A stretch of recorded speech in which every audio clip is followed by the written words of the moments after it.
Hello, I'm Bob, presenting for you bankruptcy and the small business. I have been employed with the United States Bankruptcy Administrator for the Northern District of Alabama for over 22 years, and I have dealt almost exclusively with business debtors, primarily in Chapter 11, which is generally a reorganization, as opposed to Chapter 7, which is a liquidation. And basically, if a business files a Chapter 7, they're going out of business. If they file a Chapter 11, ordinarily they're trying to reorganize and stay in business. No business ever dreams of filing a bankruptcy, but in 2015 alone, 24,735 businesses filed for bankruptcy protection in the United States.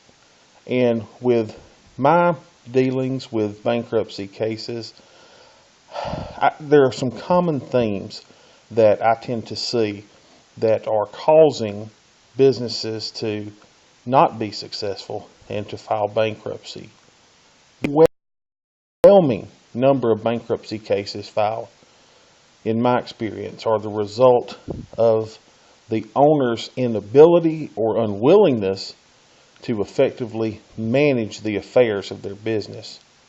I've interviewed hundreds of owners and managers of bankruptcy companies, and most do not realize that it's their own management failures that have contributed to their business's failure. They typically want to blame others, employees, partners, creditors, or blame it on certain life events that have happened that have contributed to the company's decline. But it's actually their own mismanagement practices and lack of effective management that have caused their problems.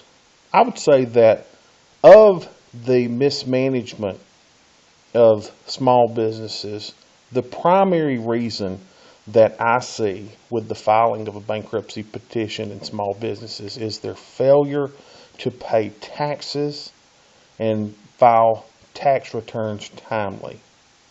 The IRS is serious with regard to the collection of taxes, and it's amazing that so many business owners will pay everything first and then the taxes. I interviewed a business a few months ago that had been in business for several years. And one of the things that we do in the Bankruptcy Administrator's Office is we request copies of the debtor's federal tax returns for the last 2 years. So I requested those and wanted to know what was the last 2 years of federal returns filed. They told me that the company had never in its history filed a tax return.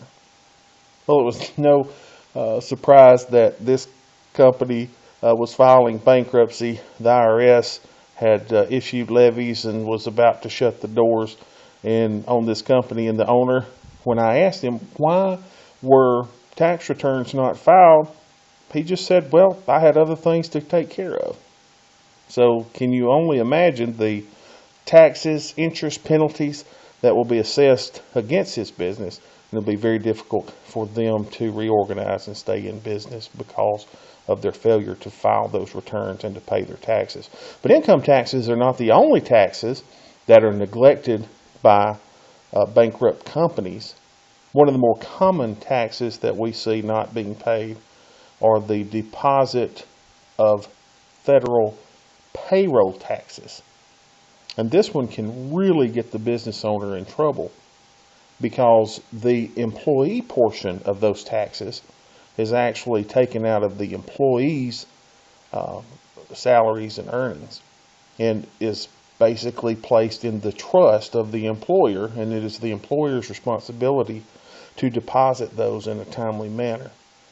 If the employer does not do that, they can be held personally liable for that trust portion of the taxes, even if there is a corporate structure in place in their business. For example, if they're a corporation and the owner, the CEO of that corporation, does not pay the trust portion of those federal taxes, the IRS can penetrate the corporate veil and assess penalties and levies against the manager or the CEO or the owner of the business personally. So that corporate veil is not in effect any longer for the Internal Revenue Service to pursue those taxes. All right. A second reason that we see that business bankruptcies is a failure to maintain books and records. They just don't maintain adequate books and records. They don't have an idea of what a balance sheet or an income statement is, and they certainly don't know how to prepare these statements. It's not uncommon for me to see businesses that have their bank accounts overdrawn. They have not reconciled these statements in several months, if ever at all, and they have no idea how much money they have in the bank. The business owner usually indicates to me that he or she is just too busy running the business and doesn't have time to sit down and prepare the financial statements. They're simply oblivious to the need to maintain adequate books and records. It really is amazing. You would think that before someone goes into business that some of these undertakings would be in place, but it's not the case. I recently spoke to a heating and air conditioning company owner that had filed for bankruptcy protection. And the owner indicated to me that they were swamped with business and they were having to turn down new customers. All of their service trucks were on the road every day. They were even looking to hire some new employees to keep up with the demand for their services. And they just couldn't understand why they were having cash flow problems. After filing the bankruptcy, they completed a detailed evaluation of her business, as did we, and the problem was soon discovered. The company was actually losing money on each and every job that they were undertaking. They were not charging enough. So every time that they were going out to perform jobs, they were actually losing money after they paid all their fixed costs, their variable costs, their employees, their taxes. They were losing money on each and every job. The owner, I asked her what was the situation, why. She just didn't know that they were losing money, and I asked her about raising her prices, which she needed to do to cover her costs. And she had said that she had been reluctant to do that for fear of losing business, and didn't even know that they were losing on each and every service contract that they went out on, simply because they did not maintain proper books and records. Another reason that we see businesses file bankruptcy is the owners simply don't know the details and specifics of their business operations. I was conducting a meeting of creditors with the owner of a hospice company that had filed for bankruptcy. I was asking a series of questions about the debtor's monthly income and expenses. The owner of the business had no idea what the company was generating in revenues each month. She didn't know the average monthly expenses. She didn't even know how many employees that the company had. They leased office space, and I asked if they were current on their lease payments to the landlord. She told me that they were. I asked her the amount of the lease payment to the landlord. She had no idea. She could not even give me a ballpark amount. Had no idea what was going on in her own business. You would think that such an example is an anomaly. Well, unfortunately, it is all too often the norm for failing businesses. The owners and managers have just not taken the time or the initiative to involve themselves in the details and specifics of their business operations. You would think that maybe they would delegate these to people that are competent, and even if so, that they should be familiar with the day-to-day operations, and for some reason, they're simply not. Another reason that we see that businesses fail, maybe this kind of fits in with the poor record keeping and bookkeeping, but it is amazing to me how many times I see commingling of business and personal funds with bankruptcy cases. They simply want to use the business to pay for everything. That's generally what we see. They'll make as I'm looking over the bank statements, I'll see that, they're having trips to nail salons, massage parlors, they're going shopping at different places, and I'll ask them about these expenditures. And we see that they don't understand why we have concern that they're making personal purchases out of a bankrupt debtor bank account. We had one dry cleaning business. I was reviewing their bank statements and noticed that there were several thousands of dollars that were withdrawn from a casino in Mississippi. So I inquired of the debtor as to the necessity of such cash withdrawals, and they simply told me they had gone gambling using the funds of a bankrupt debtor. I told them that that was not allowed, and we filed a motion to dismiss that case, and it was dismissed from the protection of bankruptcy. So these are some of the reasons that we see small businesses file bankruptcies. All of those I consider to be under the heading of mismanagement. In some cases, I would call that gross mismanagement. So what can small businesses do in many instances to avoid bankruptcy? It's not entirely possible at all times to avoid bankruptcy, but in many situations it is. First thing is we would encourage any small business who has employees, who has any income whatsoever, to timely pay their taxes, make those payroll tax deposits, pay the income taxes, and to timely file tax returns.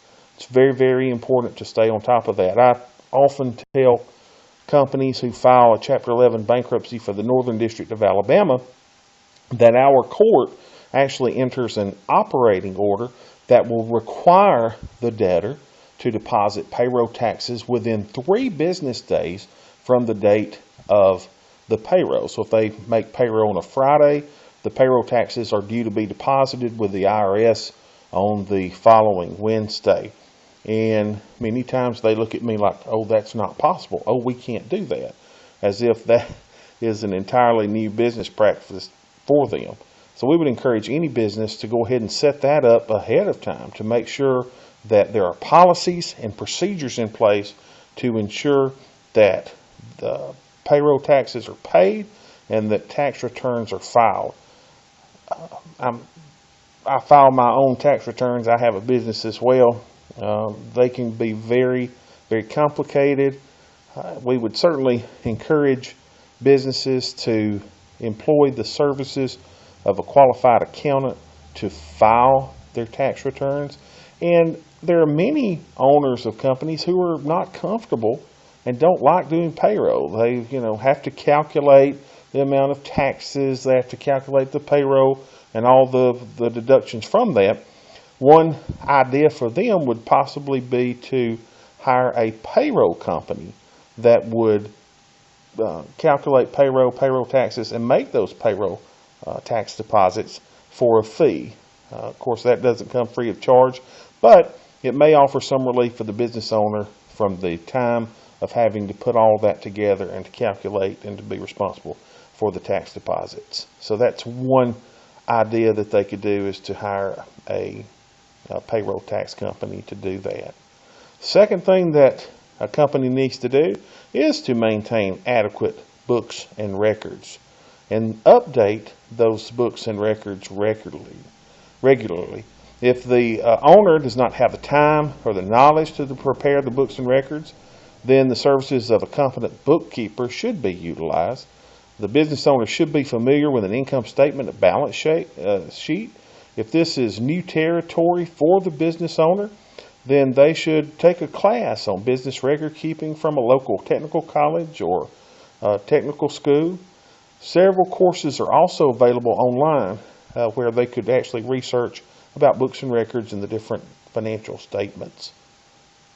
The owner should also develop a budget for the business to project upcoming revenues and expenses, update that regularly, and then compare it to the actual profit and loss statement to determine those areas that need to be addressed in the future. So very important for a business to maintain adequate books and records. Then the business owner, the small business owner, should actually know the details and specifics of their business operations. Even though they may not be well versed in certain areas of their business, they should have some familiarity, some knowledge of each operation in their business. You would think that they would know the amount of accounts receivable that the company has, the amount of accounts payable, who's behind, how, if there's a customer or client out there that owes them a significant amount of money, you would think they would be on top of that. If collection efforts need to start or be initiated, they need to be familiar with that. They need to know what their profit margins are, their monthly revenue and expenses, and a knowledge of how much cash the company has in the bank. I am really amazed when I ask the owners of small businesses, and I have been in countless meetings and interviews with them, and you ask them, how much is in the bank today? It's really overwhelming at the number of people that have no idea whatsoever. They should have an idea of the amounts that are paid to suppliers, vendors, landlords, and whether their payments to those entities are current. So very important that they know the details and the specifics of their business, even if they have other managers or employees that are handling those areas. It's okay to delegate, but they certainly need to be on top of everything in their business operations. Then they need to keep their business and personal funds separate. No commingling of funds should be allowed. If they have a company credit card or a debit card, those should be only used for purchases for the business. If a client or customer writes a check to the business, those should not be deposited into the personal account of the owner. They should not routinely be making ATM and cash withdrawals on their business accounts, especially without maintaining proper records and showing receipts for the use of those funds. It's just not a good principle to go around just using your business bank account as an ATM to buy whatever you need to buy. If they have an unusually good month and they generate extra profits in a month, the owner should not go on a personal spending spree. The owner's draw or salary that they have should remain constant, and those extra funds in that month should be reinvested within that business or set aside in the business for those months that are perhaps not as good. So in conclusion, bankruptcy for a small business should be the option of last resort. Bankruptcy protection is there for businesses that need it, and there are many reasons why a business does need to reorganize and to adjust their debts and to amend their payments to creditors, and that protection is there under the law. But in many cases, bankruptcy can and should be avoided. To summarize, in order to help avoid bankruptcy, small businesses should timely pay their taxes and file their tax returns timely. If that is too cumbersome, they should seek quality professionals to assist them in those activities. The business also should maintain adequate books and records at all times, and the books and records should be updated on a regular basis. The business owner should be very familiar with the specifics and details of their business operations, even if some of these functions have been delegated to other employees or managers in the organization. And finally, the business owner needs to establish policies and procedures to prevent personal funds and business funds from being commingled. Implementation and adherence to these suggestions that we've offered here today should reduce the necessity for many small businesses to have to file for bankruptcy protection. I'm Bobby Gaines. Thank you for listening.